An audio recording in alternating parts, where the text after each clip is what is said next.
Joining us in studio now, the executive director of the Mississippi Division of Medicaid, Drew Snyder. How you doing today? Doing well.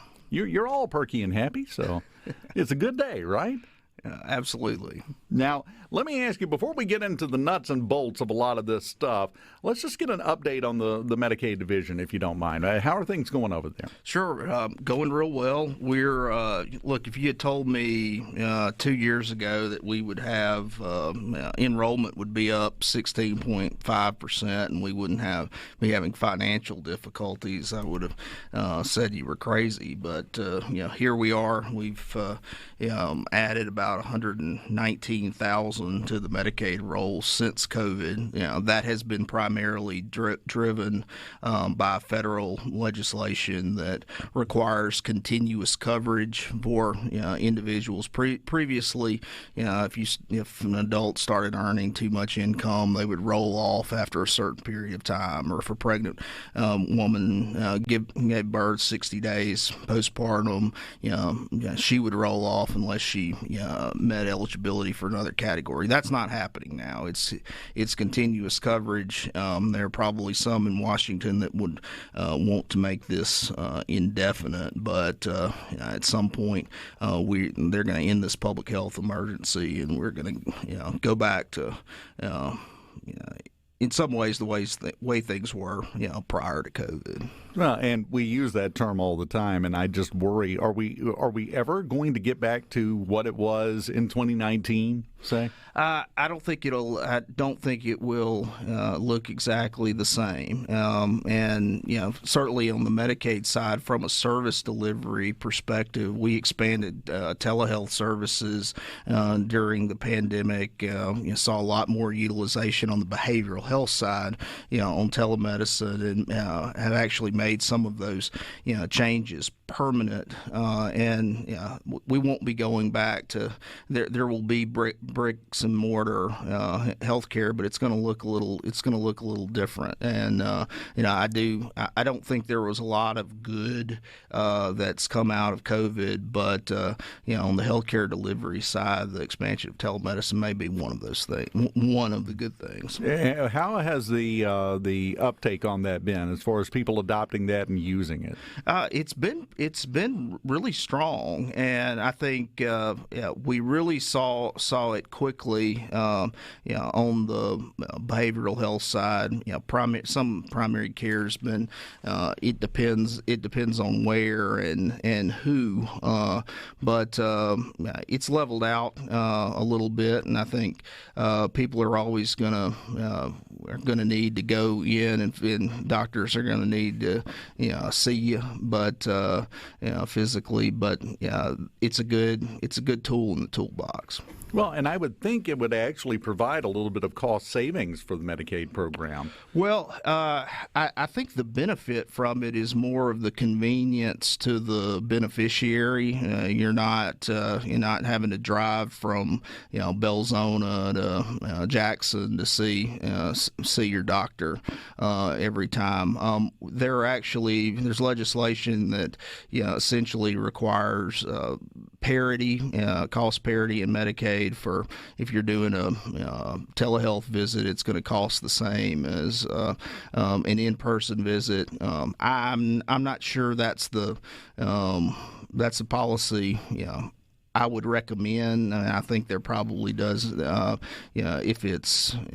I think needs to be some thinking around that on pricing telehealth services and what's realistic and fair and takes into account the resources expended and those types of things. You mentioned the uptick in people signing up for Medicaid and using the services. What has that done to your budget? Well, we have not seen we've not seen a huge impact so far.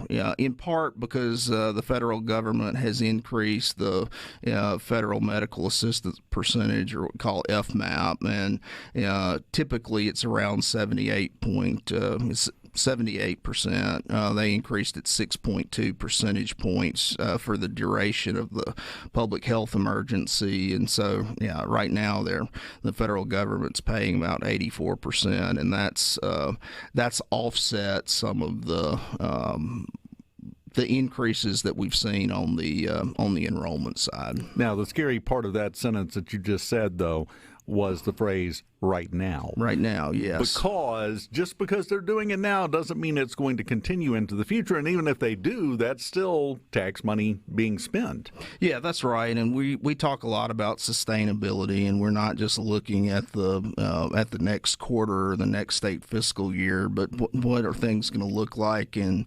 2025 and beyond. And we've had to.